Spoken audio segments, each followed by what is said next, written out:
Hi, guys, today I gonna quickly explain about Einstein's theory that challenges, or in other words contradicts his own theory of relativity, that is called theory of clock ambiguity. This theory is not widely accepted theory, therefore I could not find enough information about it.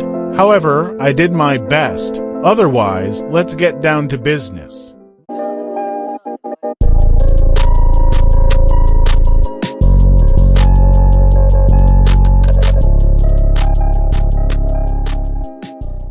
What is actually theory of relativity?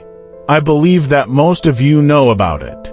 However, I will quickly explain about it. This phenomenon is explained by the theory of relativity, which states that time is relative and depends on the observer's reference frame. When an object moves at high speeds, time appears to slow down for that object relative to a stationary observer. This is because the faster an object moves, the more time appears to slow down for it. This effect is due to the fact that the speed of light is constant in all reference frames, and the faster an object moves, the more it experiences a distortion of spacetime. This distortion causes time to appear to slow down for the moving object. If you want me to make video about theory of relativity, let me know in comments. Albrecht. I will certainly be dubbed mad.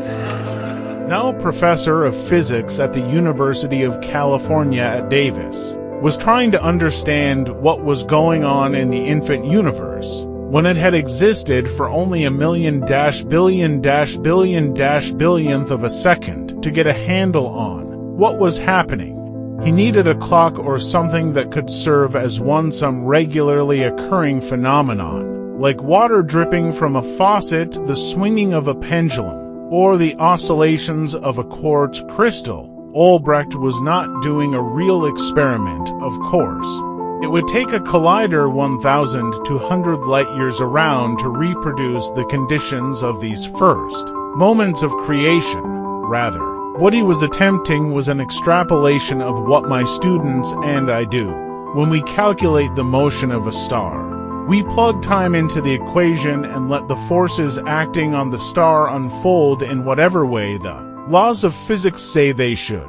Because Albrecht was interested in a time when the entire universe was compressed into a space the size of a grapefruit, he was forced to rely heavily on the equations of quantum mechanics, which rule in matters of the very small. Those equations, though, become confusing when you are trying to tell a story that unfolds in a linear way, as Albrecht was attempting to do. The equations he had written out on paper described all possible futures of the early universe in terms of the probability that anyone would actually happen. Without a clock, he realized, there was no unambiguous way to come up with a single tick-tock version of how events unfolded. To get around this problem, Albrecht tried to manipulate the equations of quantum cosmology to isolate the dimension of time. That put him in the awkward position of having to undo the unification of time and space, a key achievement of Einstein's general relativity.